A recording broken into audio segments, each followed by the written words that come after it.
What is net zero? Put simply, net zero means cutting carbon emissions to a small amount of residual emissions that can't be absorbed and durably stored by nature and other carbon dioxide removal measures, leaving zero in the atmosphere. This is the goal that most nations have been setting. The top 5 emitters of greenhouse gases are China, the United States, India, the European Union, and the Russian Federation. There is a group of 20 nations that make up more than 76% of all global greenhouse gas emissions.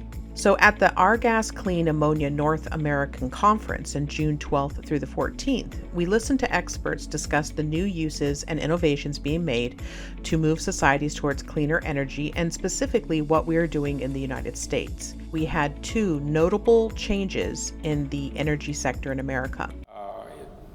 U.S. federal government has mandated to reduce methane emissions by 75% below 2020 levels for anyone who has over 25,000 metric tons of methane emissions, whether they are producing, storing, or transporting.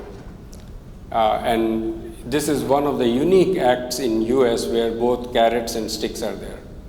So the stick is, if you have these emissions starting this year and you report them, you have to pay a penalty for those methane emissions. And that's quite substantial. It's $900 per metric ton of methane emissions. It will increase to $1,200 next year and $1,600 in 2026. But then it remains flat. But the carrot, there are 2 carrots that US government has given to counter this.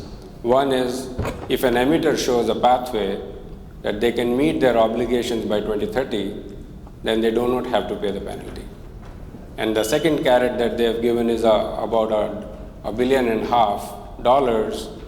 to make the changes in their systems to actually mitigate these emissions. So that itself kind of favors both, of course, helps LNG exports, and at the same time, some of the supply, the question that you were directly asking is, actually the production moves to US. Yes. Both because natural gas is available and then you can also mitigate the emissions. Now, the policy that is helping this get done is the Inflation Reduction Act and Clean Hydrogen, called IRA, a cornerstone of U.S. policy landscapes in 2023 with reverberations globally. This IRA landmark legislation has been a game changer for clean hydrogen production, primarily by offering a substantial tax credit. For instance, the IRA provides a tax credit of up to $3 per kilogram for clean hydrogen production, depending on the carbon intensity. This incentive is a significant boost for green hydrogen projects as it substantially lowers the production cost, making clean energy more competitive against traditional hydrogen sources.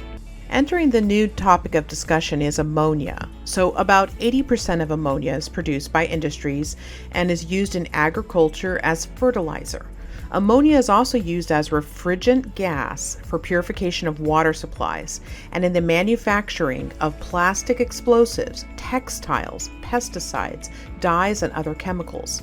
In addition, we have a very skilled workforce that's experienced throughout the energy and chemicals industry that's readily available here.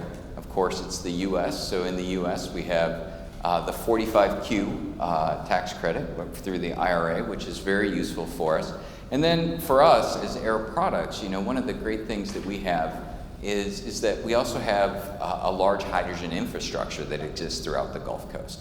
Now, many of you may or may not be aware, we operate the world's largest hydrogen pipeline. It's mostly gray, but it's a hydrogen pipeline that basically goes from New Orleans all the way to Houston. And that provides a huge amount of infrastructure along the Gulf Coast to support these types of investments.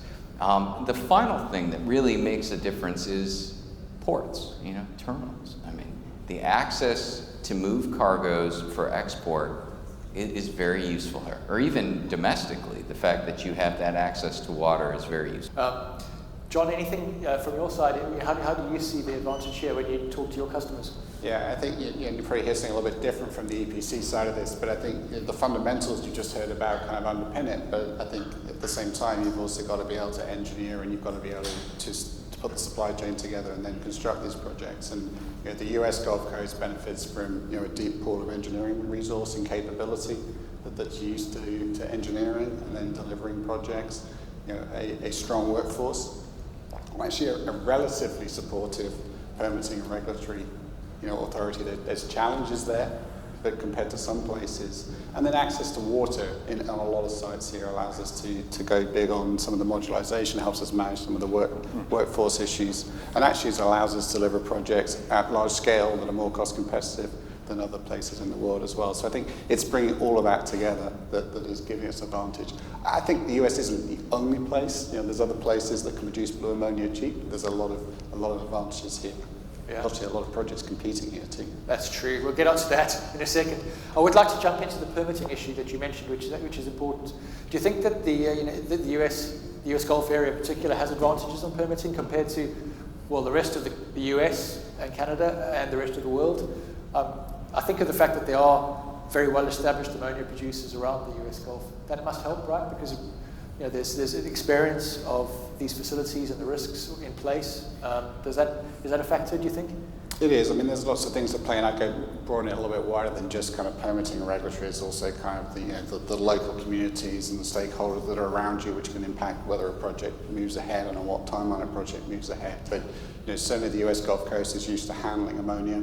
It's used to permitting the siting of ammonia storage and export facilities. That definitely helps. We also have space here, which is a good thing, because if you play the port side out in Europe, ports that are very close to populations are saying they won't take ammonia. And there's some valid reasons for that, and there's probably some learnings.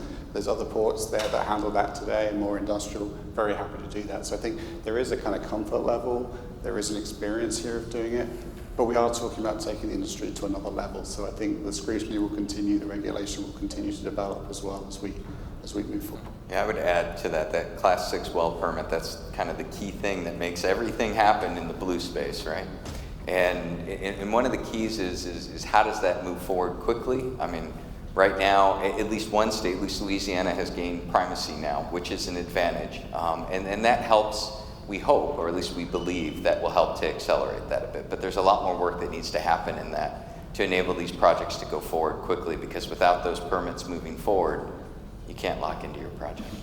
So just to help us, some of us that don't track this too closely, what does primacy mean for Louisiana? Does that mean that Louisiana can rule on or grant permits for CCS geology directly without involving Louisiana, EPA? in other words, you can avoid sort of the national process Right. Through the EPA, and you can use the state of Louisiana directly, has authority basically over that. In conclusion, although new energy solutions present exciting possibilities, their implementation often requires more energy than current reliable sources such as conventional natural gas and petroleum. As the largest energy-producing state in the United States, accounting for 23.8% of the country's total energy production, Texas is poised to play a crucial role in meeting new energy demands. While the majority of its energy currently comes from crude oil and natural gas, particularly from the productive Permian Basin, Texas is making significant strides in renewable energy projects to maintain its leadership in the energy sector.